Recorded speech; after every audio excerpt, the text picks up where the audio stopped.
Good afternoon, everyone. Welcome to PlanIt webinar series. My name is Raya Smiley, and I will be facilitating the webinar today.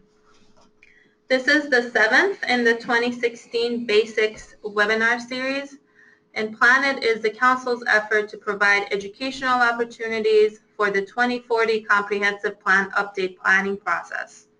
PlanIt will include not only the webinar series, but workshops, seminars, and conferences. We are also expanding the local planning handbook's online resources with a series of online tutorials and expert articles on all things related to comprehensive planning. We will be rolling out new resources continuously. If at any time during this presentation you have any questions, please post them by using the webinar's control panel. We will have a Q&A at the end of the presentation and will answer as many of your questions as possible.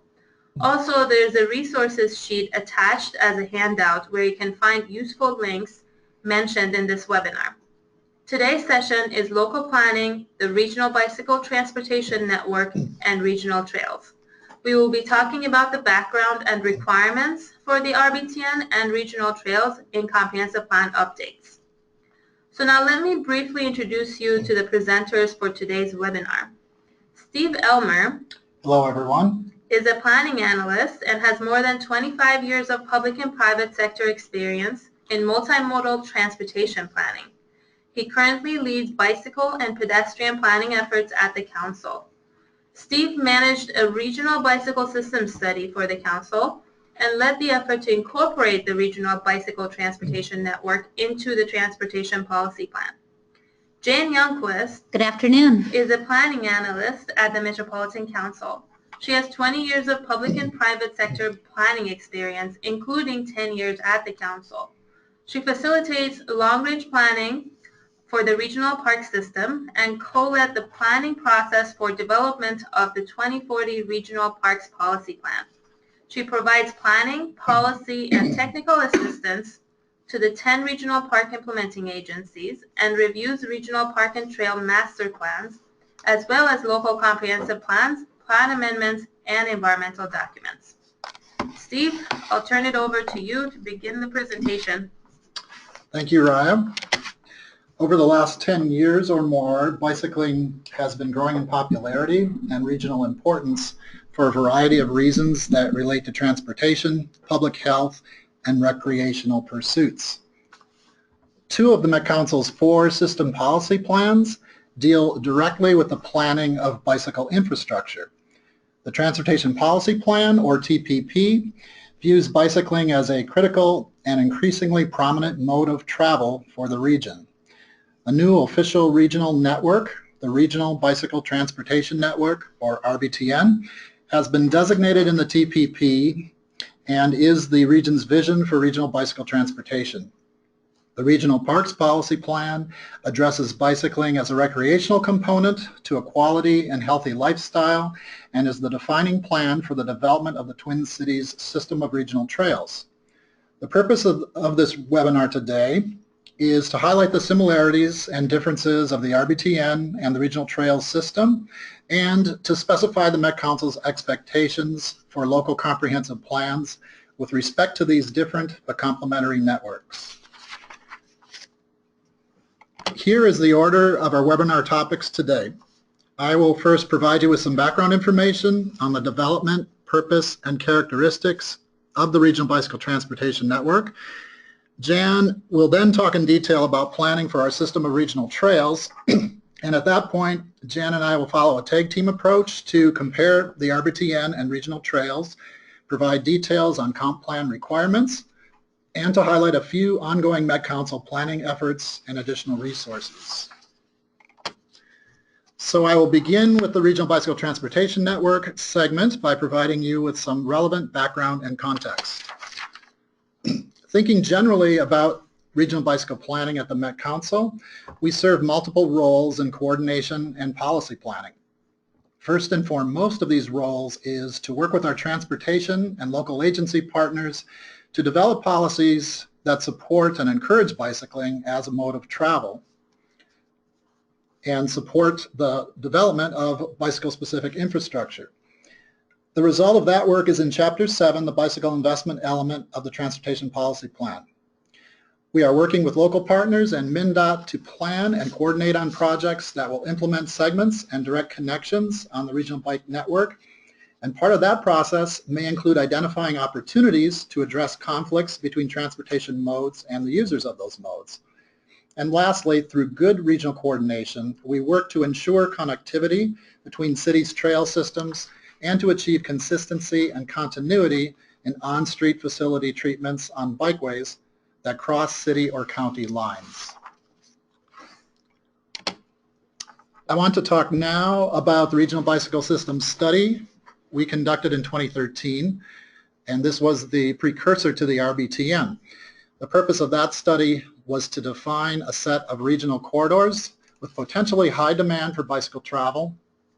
A study committee was formed to advise McCouncil on issues that related to data analysis, public outreach, and policy implications of designating a regional bike network. That group included members from McCouncil and MnDOT, from city, county, and parks agency planning and public works staff, as well as from bike and transit advocacy organizations and the University of Minnesota. For community engagement, we held listening sessions in 4 outlying suburbs early in the study process.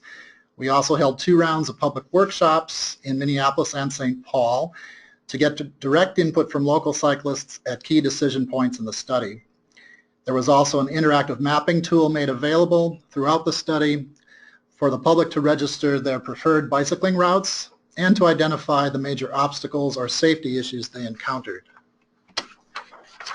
One of the initial steps in the study process to identify a regional network was to develop a set of guiding principles for identifying regional bicycle corridors. The Project Advisory Committee created 11 guiding principles overall, which were later incorporated into the TPP bicycle chapter. These are the top 6 principles as they were ranked by the public attending the project workshops.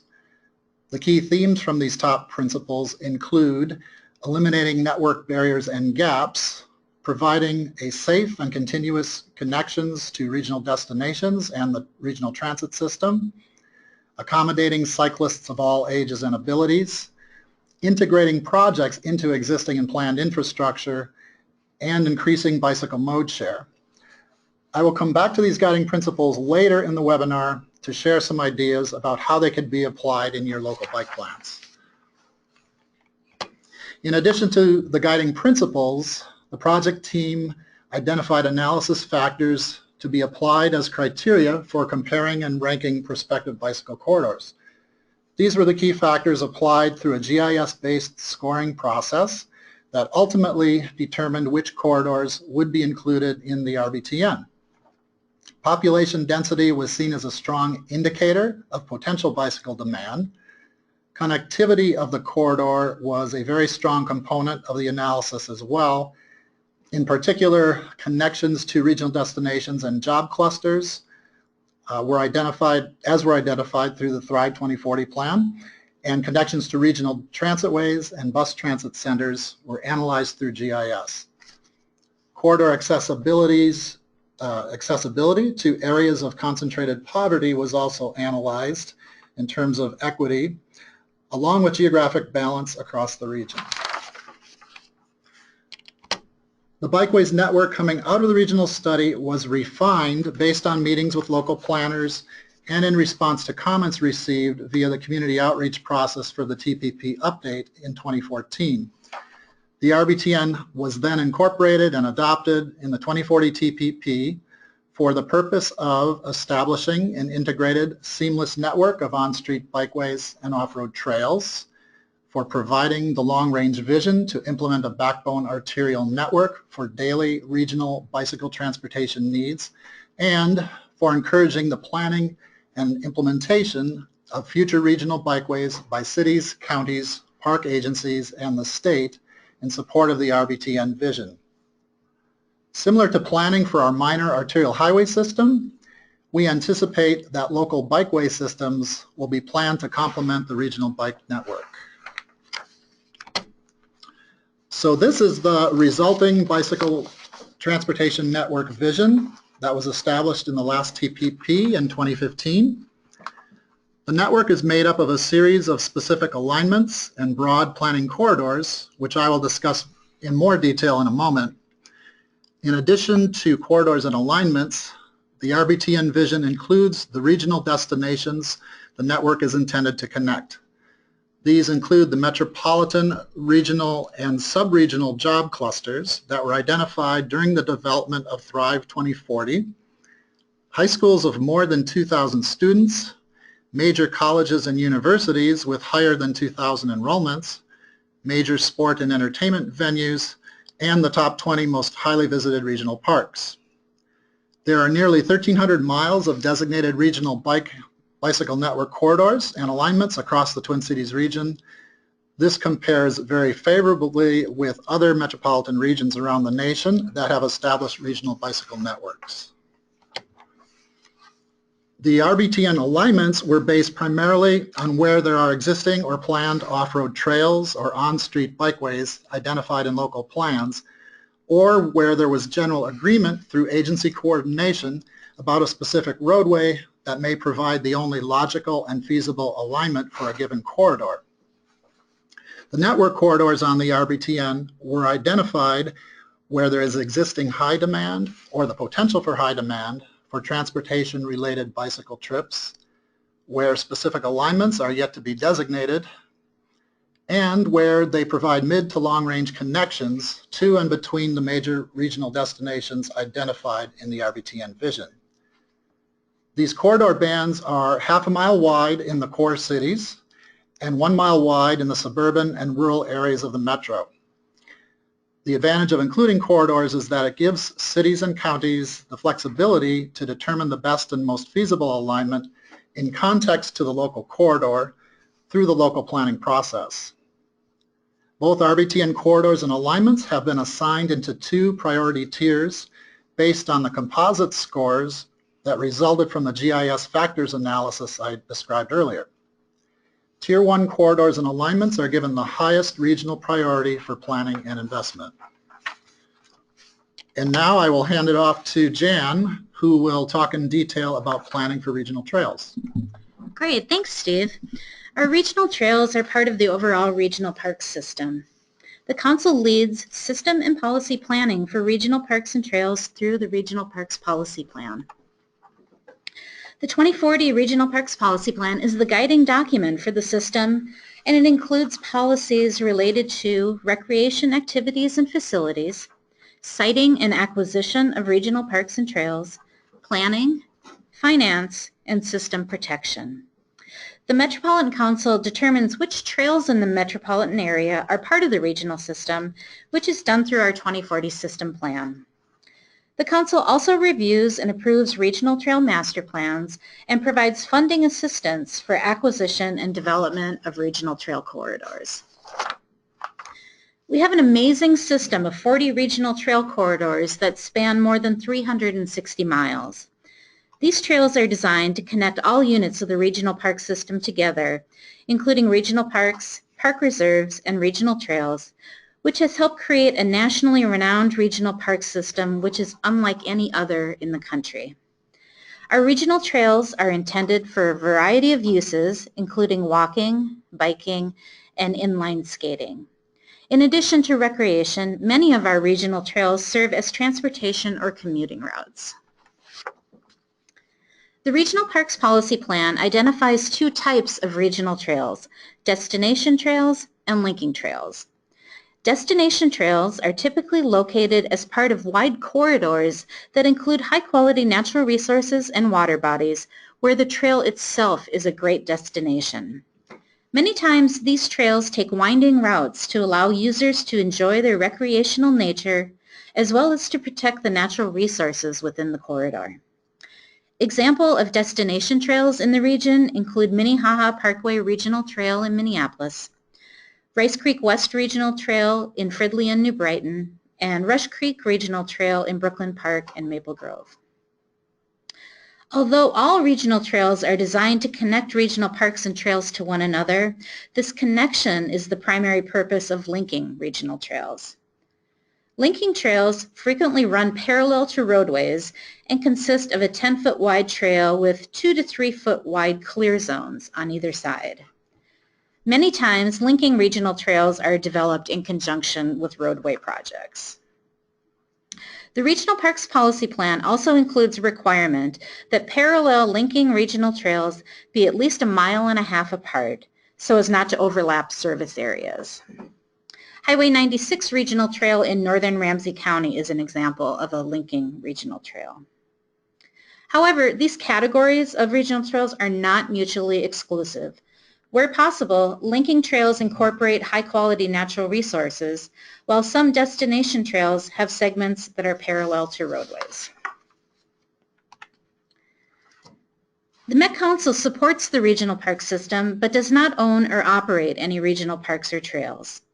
The regional system is owned and operated by 10 regional park implementing agencies that are defined in state statute to be the counties of Anoka, Carver, Dakota, Ramsey, Scott, and Washington, the cities of Bloomington and St. Paul, the Minneapolis Park and Recreation Board, and Three Rivers Park District, which primarily operates regional parks and trails in suburban Hennepin County.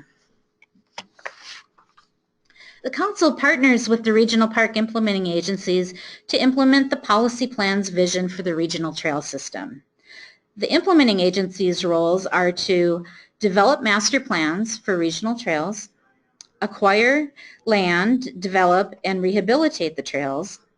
They operate and maintain the regional system, and they do all of this in coordination with local communities. Regional trail master plans are very important. Our 10 regional park implementing agencies develop master plans for each of their regional trails in collaboration with local communities.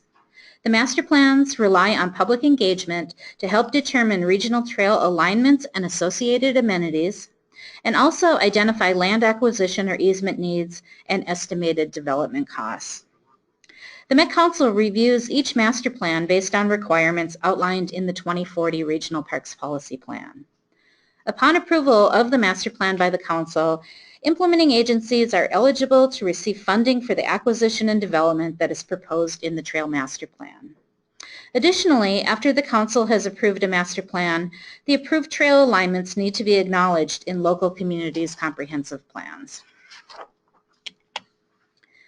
Next, we'll look at the components of our regional trail system plan. This map shows the 360 miles of existing regional trails, which are depicted by the solid green lines, as well as the 145 miles of planned regional trails. The planned trails have a council-approved master plan, and they're in some stage of acquisition and development. These planned trails are shown by the dotted green lines on the map. So as you can see from this map, there are several planned trails in the northern and southern portions of the metro area. Some existing regional trails may include segments that are planned but are not yet constructed. This map shows the Rum River Regional Trail in Anoka County, which runs north from the city of Anoka through Andover, Oak Grove, and St. Francis, all the way to the border with Isanti County. Existing segments of the trail are shown by the solid red lines, with the planned segments shown with the dotted lines. This trail is also a good example of a combination between a linking and a destination trail. I'll walk you through the 4 segments that make up the existing and planned trail alignments. The map on the left is the southern end of the trail, which is an existing trail that begins in downtown Anoka and follows the Rum River as well as some city streets. In segment 2, as shown on the map on the right, the trail is planned to traverse the Rum River Nature Area, which gives it more of a destination trail feel. The planned trail then follows county roads north to Rum River Central Regional Park. Segment 3 shows the planned trail heading north from Rum River Central Regional Park along county roads into Lake George Regional Park. From Lake George, as shown in segment 4, the trail then hugs the Rum River again as it travels through local parks. It is then planned to again follow county roads to connect to trails in Isanti County. The Rum River Regional Trail is a good example of a regional trail that is a combination of a destination and a linking trail. includes both existing and planned segments, and makes great connections to local and regional parks along its 20-mile route. Here's an example of a segment of the planned North Creek Greenway Regional Trail in Dakota County, which is shown in green. As part of the planning process, Dakota County made connections to local parks and trails as well as a transit station, and took into consideration future redevelopment in Apple Valley. Proactive planning of the trail alignment and acknowledgement in the city's comprehensive plan before redevelopment occurs helps ensure that the trail will be incorporated into future development of the area. The 2030 Regional Parks Policy Plan placed a large focus on regional trails. As a carryover from that plan, we have 46 regional trail search corridors across the region spanning approximately 500 miles. These are very general search corridors shown by the fuzzy orange lines.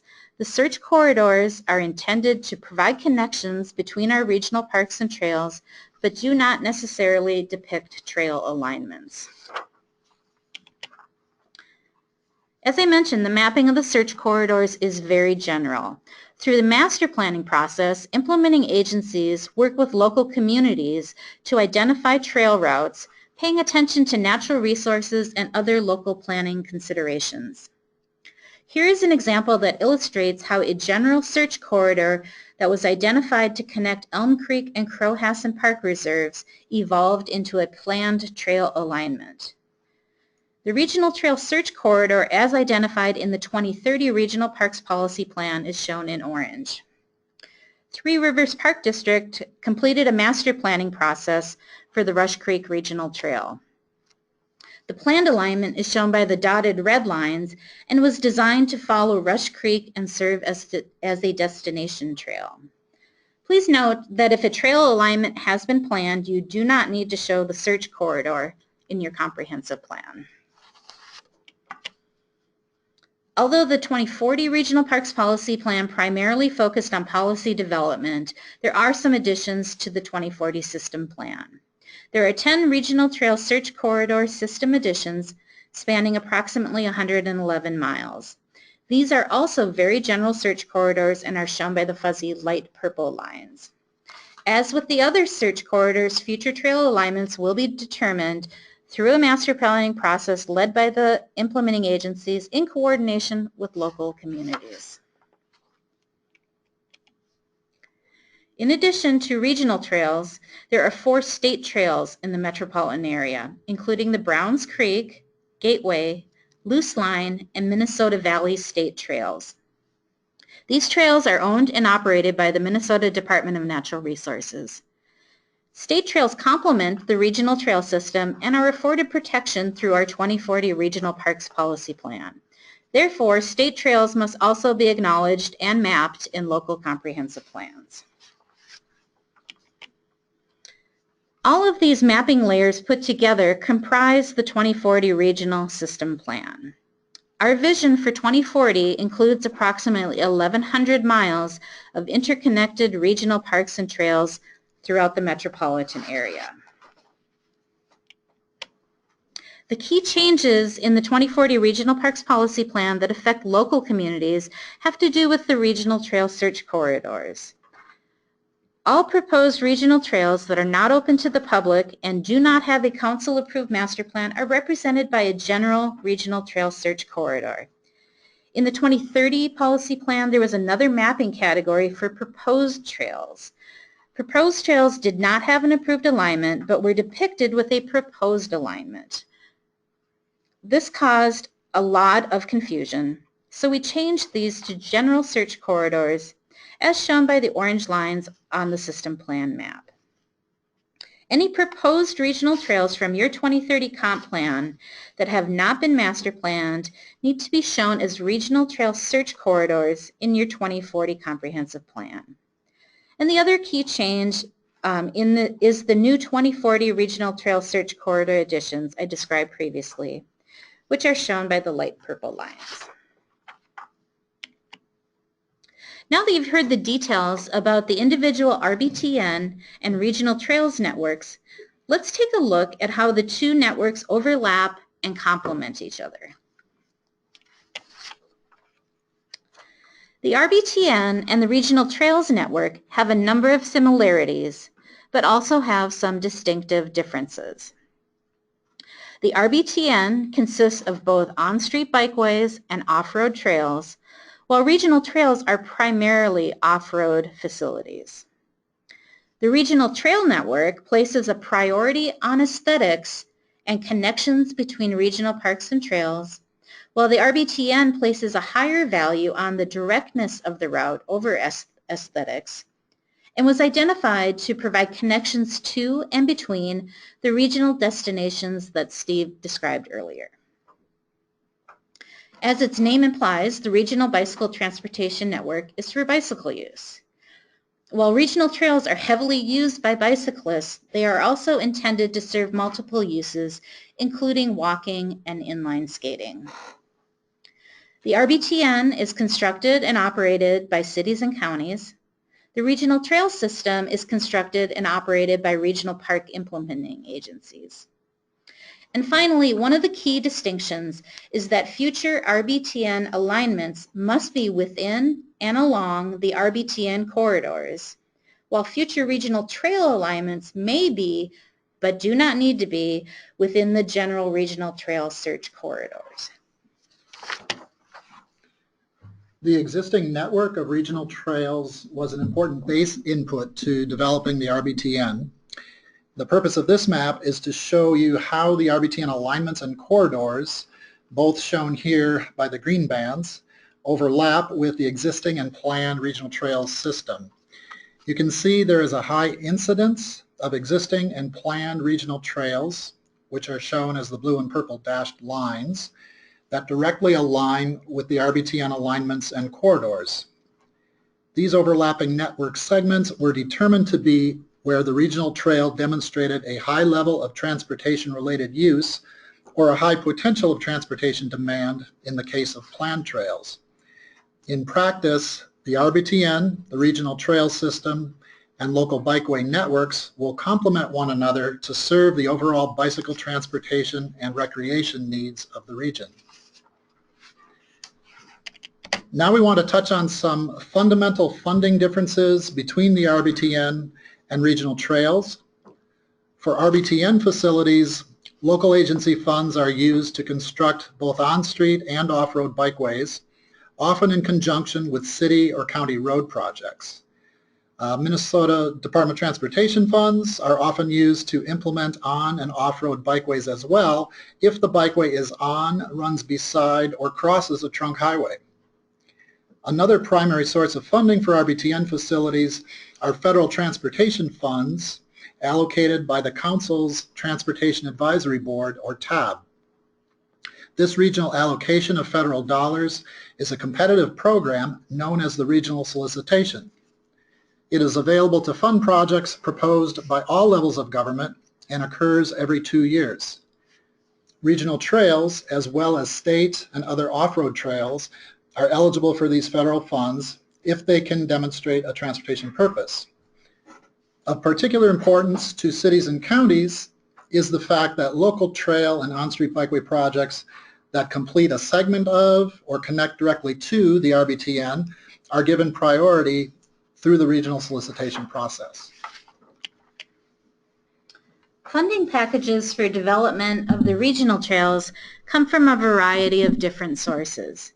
Regional trails are implemented with federal, state, Met Council, and local funds. As part of the regional park system, regional trails with a council-approved master plan also qualify for regional parks funding through the council. However, only regional park implementing agencies are eligible for this regional parks funding. These funding programs include our Park Acquisition Opportunity Fund, which includes state funds and Met Council bonds to be used for land or easement acquisition. We have our Regional Parks Capital Improvement Program, which is a combination of state and Met Council bonds, and the Parks and Trails Legacy Fund, which receives sales tax revenue from the Clean Water Land and Legacy Amendment and can only be used for parks and trails of state and regional significance. Many times, our regional park implementing agencies use legacy funds as a match to leverage federal funds for trail construction. Now, we're going to talk about the specific requirements and other considerations to be aware of when developing your comprehensive plan. First, we'll start with regional trails. As one of the Council's statutorily defined regional systems, the Council has the authority to protect the regional trail system under the Land Planning Act. So we will be reviewing local comprehensive plans for conformance with the 2040 Regional Parks Policy Plan. You will need to describe, map, and label all regional trail system facilities that are located in your community. Refer to your system statement for more information. Please note, however, that regional trail master plans may have been approved by the Council since your system statement was issued, as the system statements were developed in 2015 and your plans are not due until the end of 2018. Check with the Regional Park Implementing Agency for your community or Met Council Park staff to ensure that you have the most up-to-date regional trail alignments. The current status of regional trails should be acknowledged in your comprehensive plan. Here is an example from the City of St. Louis Parks 2030 Comprehensive Plan. The text on the left describes the two existing regional trails, which are the Cedar Lake LRT and the North Cedar Lake Regional Trails that travel through the city. It also describes the proposed regional trail along the Canadian Pacific Railroad corridor. The map on the right shows the existing regional trails in red and the proposed regional trail running north-south through the city in yellow. Please note that in their 2040 comprehensive plan, the City of St. Louis Park will need to depict the proposed trail as a regional trail search corridor, since any proposed regional trails that don't have council-approved master plans are classified as regional trail search corridors in the 2040 Regional Parks Policy Plan. Here is an example of the change in the regional trail mapping symbology between the 2030 and the 2040 Regional Parks Policy Plans. On the left is the City of Woodbury's 2030 system statement. As you can see, there are two proposed regional trails in the community. Neither of these trails have a Met Council approved master plan. On the right is the city's 2040 system statement that shows these trails as regional trail search corridors. Please make sure to properly reflect trail mapping in your comprehensive plan. For communities with regional trail search corridors, here is an example from the City of Inver Grove Heights 2030 Comprehensive Plan.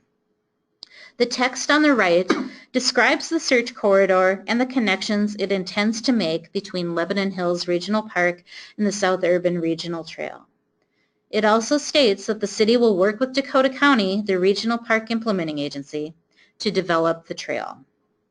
The mapping of the trail that I've circled in pink shows the general regional trail search corridor.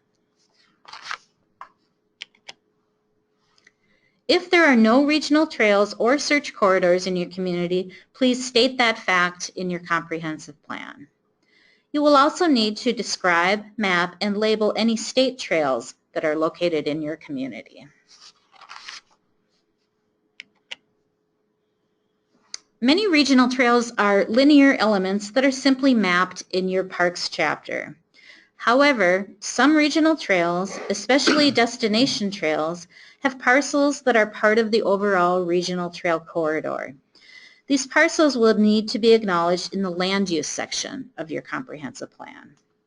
You will need to depict parcels that are part of existing regional trail corridors with a land use of park or whatever your community's equivalent is on your existing land use map, and also guide these parcels with a land use of park or your community's equivalent on your future land use map.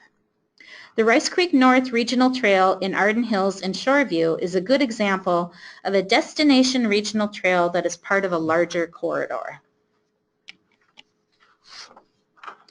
Here is an example from the City of Shoreview's 2030 Comprehensive Plan. I've shown the far northwestern portion of the city's future land use map. The Rice Creek North Regional Trail has lands as part of the overall trail corridor that are owned by Ramsey County, who is the regional park implementing agency. The future land use map shows those lands guided with a planned land use of recreational open space. These parcels were similarly acknowledged in Shoreview's existing land use map. In addition to the requirements for your comprehensive plan, the Council encourages you to consider the following things: collaborating with staff from your regional park implementing agency in the development of your comprehensive plan, planning local trail connections to regional parks and trails and coordinate these with staff from your regional park implementing agency, and also coordinating with adjacent communities in planning for local trails that cross jurisdictional boundaries. Now I'll hand it back to Steve, who will talk about comp plan requirements for the RBTN. Thanks, Jan. First of all, we're asking cities to map the official RBTN corridors and alignments as they relate to your existing and planned local bikeways networks. The mapping should include on-street facilities such as bike lanes or bike shoulders, as well as off-road trails. For these maps, we also want to see the local bikeway segments highlighted where they run within or intersect with RBTN corridors, or where they intersect or follow in line with RBTN alignments. In addition, the regional attribute for Tier 1 and Tier 2 categories should be carried through in your mapping, as should the regional destinations depicted in the official RBTN map. Physical barriers to bicycling, such as freeways and expressways, rail lines, and waterways, create gaps in the RBTN and local networks. We're asking communities to consider these barriers in your plans and identify where new or improved bikeway connections across these barriers may be needed. The Met Council has just begun a regional study of physical bicycle barriers that will address this point, and I'm going to talk a bit more about that in a few minutes. Aside from these mapping requirements, there are two additional items for you to consider in your local planning process. One is in regard to the designation of RBTN alignments within RBTN corridors. In order to effectively plan for the implementation of local RBTN segments, the Met Council is encouraging cities and counties to designate a specific alignment within the RBTN corridors in your comp plans. If there are continuous local bikeway segments, either existing or planned, that would serve the regional intent of the RBTN corridor, you may propose to designate that alignment on the RBTN. Please note, though, that these local bikeway segments must fall within and run along the directional orientation of the RBTN corridor in order to meet the regional intent of and to ensure acceptance into the official RBTN network. The interactive online maps that we have available include the RBTN corridor center lines to help you identify the directional orientation the corridor is intended to serve. The second item of consideration is regarding potential refinements to the RBTN. A great deal of work and analysis was carried out through the Regional Bike System Study to define the RBTN, and the draft network was fully vetted through the last TPP update process prior to its official TPP designation in January 2015. Through those processes, the resulting corridors and alignments were carefully identified to be consistent with the guiding principles and analysis factors I talked about earlier. That said, we realize there may be some rare instances where a segment of an RBTN corridor or alignment may need to be adjusted based on known physical constraints, such as severely constrained public right-of-way, for instance, or other significant planning considerations. If such an instance occurs in your community, there are two possible ways to propose refinements, and both of these avenues for proposing minor changes to the network will require official adoption by the Met Council through a TPP update or amendment. The quickest and simplest way to propose a refinement will be to work with Met Council staff on a possible revision for the draft TPP update, which is scheduled to be completed by the end of 2017. If accepted in the TPP through its planned summer 2018 adoption, that change could then be incorporated into your comp plan update in late 2018. The second way to propose an RBTN refinement will be to use your local comp plan to propose the revision. However, this method has several disadvantages. One, the change would have to be clearly identified as proposed in your final comp plan. And two, the change would need to be adopted into the TPP, either as an amendment or through the next TPP update in 2022. In general, there are very few opportunities to consider TPP amendments between the TPP updates that occur every 4 years. So the second option would take a bit longer to affect the desired change. I spoke earlier of the 12 guiding principles that were created to develop the RBTN corridors, and I now want to focus on these 6 key principles that will be most relevant to your local planning.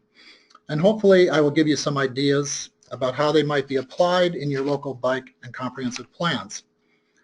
Eliminating,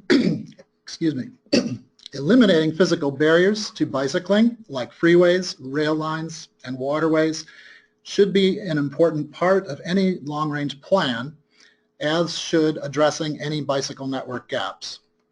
The Met Council is beginning a regional study of bicycle barriers that gets directly at this principle, and I will talk more about that shortly. When mapping a city's regional destinations on the RBTN maps, planners should think about how local bikeway networks can be developed to facilitate safe and continuous connections between local neighborhoods, the regional job clusters, and the transit system. And especially when planning within designated regional job clusters or around major entertainment venues, think about how a local area-specific network could be developed within these clusters or activity nodes to provide local access needs for bicycles. Also, consider how you might supplement the RBTN by providing direct local connections to and from the regional network. Local agencies should also plan to accommodate a broad range of cyclist abilities and preferences. All levels of cycling experience need to be accounted for, but protected bikeways, such as those now being constructed in St. Paul and Minneapolis, are the new trend to encourage cycling for people of all ages and abilities. Integrating bikeway corridor planning with roadway planning is an important concept to keep in mind for several reasons. One, it is more efficient to implement on-street bikeway improvements where there are opportunities to incorporate them into planned roadway projects. And two, a city can minimize its land acquisition costs by capitalizing on opportunities to build bikeways within public right-of-way. Most available right-of-way will be along streets and highways, so coordination with your city's capital streets program is essential, but the potential to plan for bikeways along utility corridors or abandoned rail lines should also be considered. Increasing bicycle mode share for transportation is a long-standing regional goal and one that can be encouraged in many ways. Planning for better local connections to transitways and bus routes is a great way to expand opportunities for both bicycling and transit. And lastly, you should consider if there may be an opportunity to plan for new bikeways that could be used to support and promote economic development. Planning for safe and direct connections between residential neighborhoods and local retail or entertainment centers is one example of how coordinating bicycle planning with economic development planning could have mutual and synergistic benefits. And now I would like to share some information about 2 ongoing planning efforts by the Met Council that can assist you in developing your comp plans. And then we'll follow up with some additional resources that may also be helpful. The Met Council has been collaborating with the 7 metro counties to compile a regional bicycle system inventory. Each of the counties has collected Bikeways network data from their cities to weave together countywide data sets. We have assigned regional attributes and are working to fine-tune the regional data set, but we're planning to make this available to city and county staff via the Minnesota Geospatial Commons by early next year. So stay tuned for more information to follow on how you can access the data set for your local bike plans. And as I mentioned earlier, we have just begun a new regional bicycle barrier study that will be conducted through June of next year. We will be applying the regional bicycle system inventory and other data sets to analyze the region's physical barriers to bicycling. These will include freeways and expressways, rail corridors, and rivers and streams. Study outputs will include a ranked list of potential barrier crossing improvement locations, identification of 6 demonstration locations where barrier crossing solution concepts will be developed, as well as a series of maps and data files for existing, planned, and potential barrier crossings. With a completion date of next summer, we will be able to share the data, conclusions, and recommendations coming out of the study so that they can inform your local plans early on in the comp plan update process.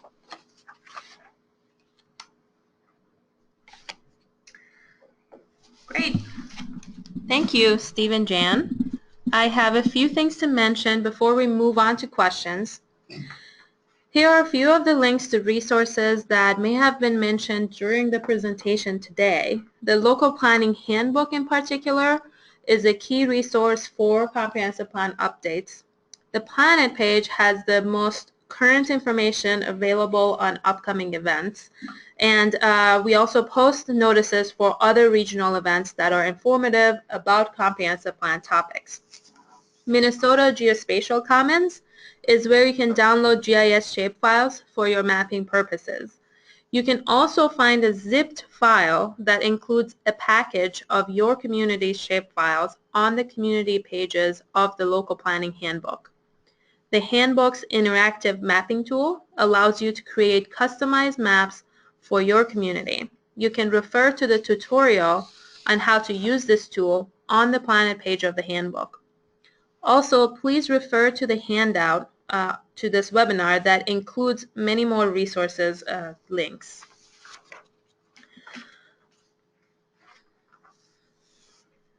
Okay. Now, we have time to answer a few questions. Steve, do any of the RBTN alignments already exist? Yes, there's many existing trails or bikeways that coincide with an RBTN alignment.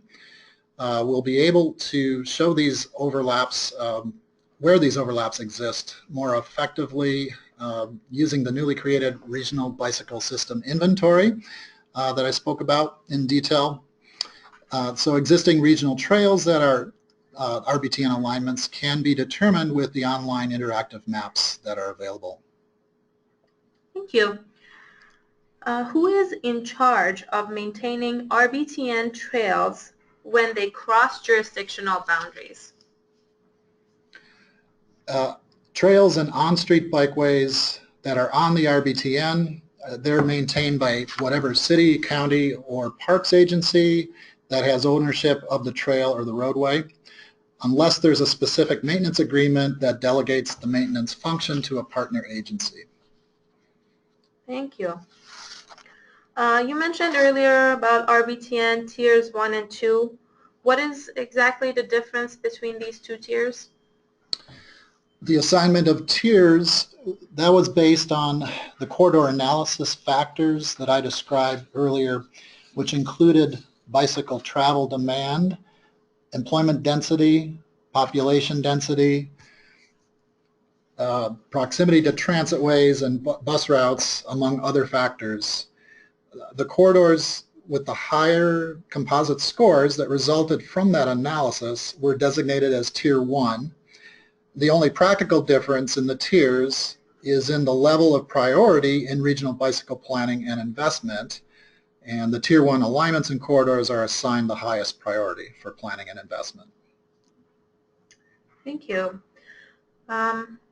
So when RBTN and regional trails overlap, who is in charge?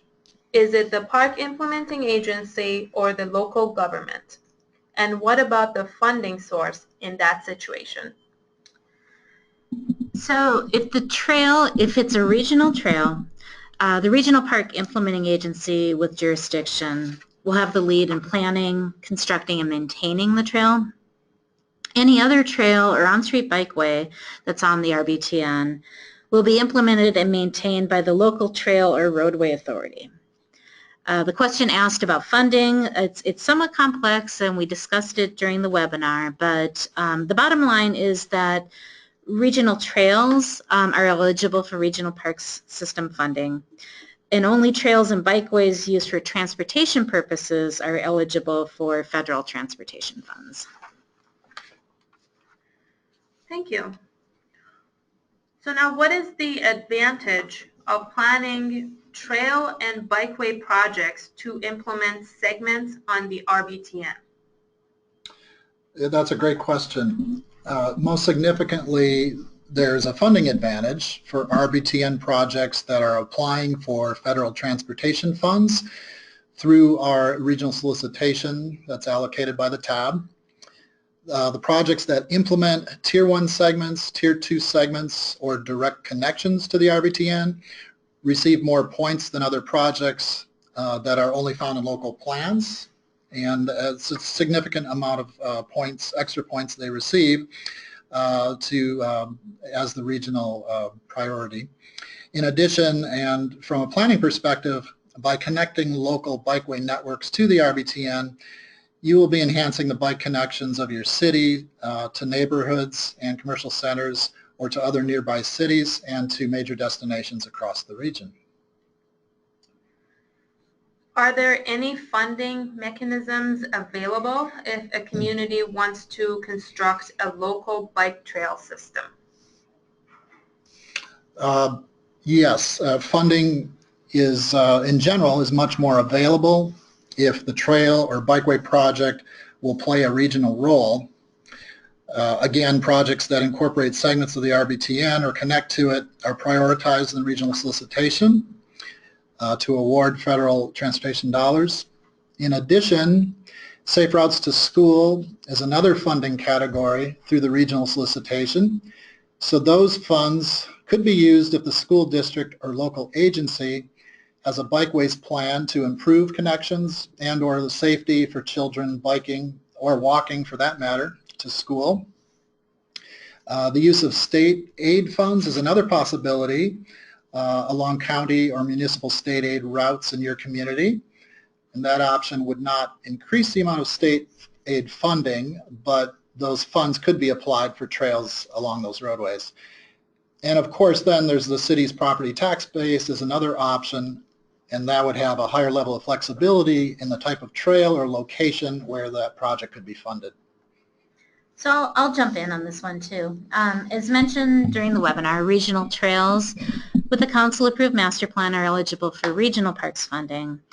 The Minnesota DNR has a local trails connection program that provides grants to local units of government for short trail connections between where people live and desirable local destinations. However, the program is not intended to help develop significant new trails. Another option may be some local park dedication ordinances allow park dedication fees to be used for trail development. Thank you. Who conducts master planning for RBTN, and how are priorities determined within the tiers? Well, that's a good question. Thanks for that. We don't really have a master planning process for the RBTN. The RBTN it's already planned, and it's now a component of the Transportation Policy Plan, which does set the overall priorities for planning and investment in the region. Within the tiers themselves, the only thing that is prioritized is the funding allocated through our regional solicitation process that occurs every 2 years.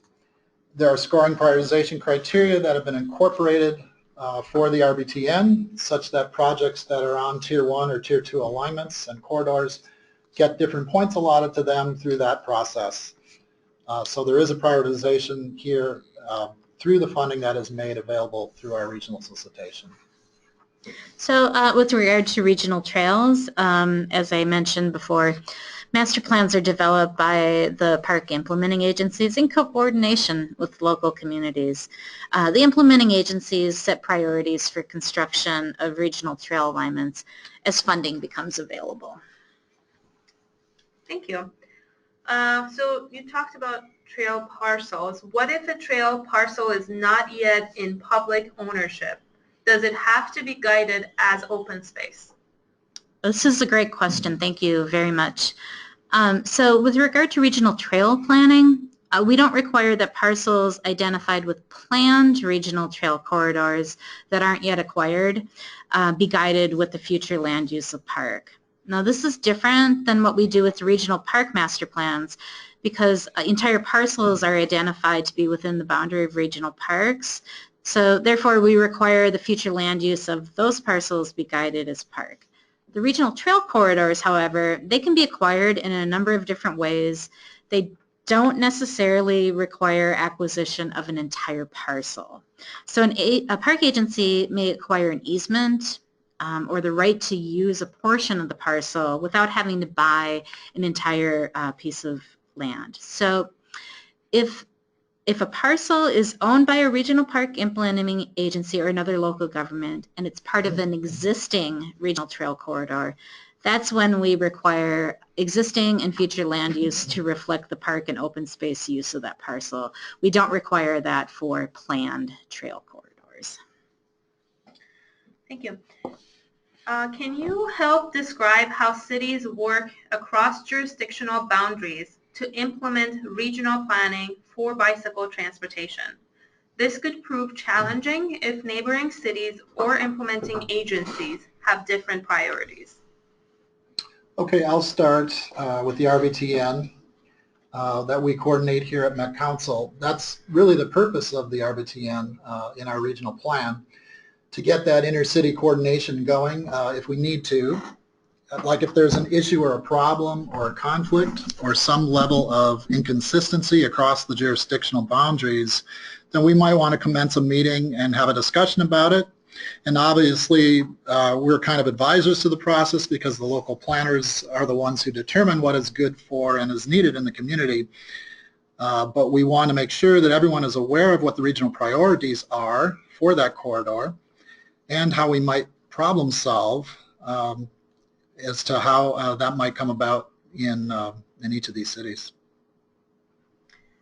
So as far as regional trails that cross jurisdictions, that's really the beauty of the master planning process, where regional park implementing agencies work with local communities, the communities that the trail will travel through. So the cross-jurisdictional planning happens up front during the development of the master plan. So after that planning process has been completed and adopted, that's when we want to ensure that local communities are showing these regional trails in their comprehensive plans. As far as operations and maintenance, our regional park implementing agencies collaborate with local cities. A lot of times they'll have joint powers agreements outlining different roles and responsibilities in maintenance of regional trail corridors. Well, thank you. We are out of time for questions. If we didn't get to your question today, please feel free to contact Steve or Jan. They would be happy to answer your questions directly. Now, thank you. I would like to mention just a few logistics for our participants and pass on information on some upcoming events this fall. Please join us for the next presentation in the PlanIt Basics webinar series. Later this month, Lisa Barajas will be discussing housing requirements for the comp plan updates. We also have 2 more webinars in the Basics series before the end of this year. Registration is open for all of these webinars and you can sign up on the PlanIt page online. If you'd like to view today's presentation again, we will be posting the video on the PlanIt page of the handbook. and we will also be providing a Q&A document. This will include questions we didn't get to. Finally, we will prepare an annotated PDF of the PowerPoint slides for the website as well. These will be all posted within the next week. And as you're exiting the webinar, there's a short 5-question survey. Please take just a minute to help us with that. If you have any other questions or comments, please feel free to contact us. Thank you for joining us today.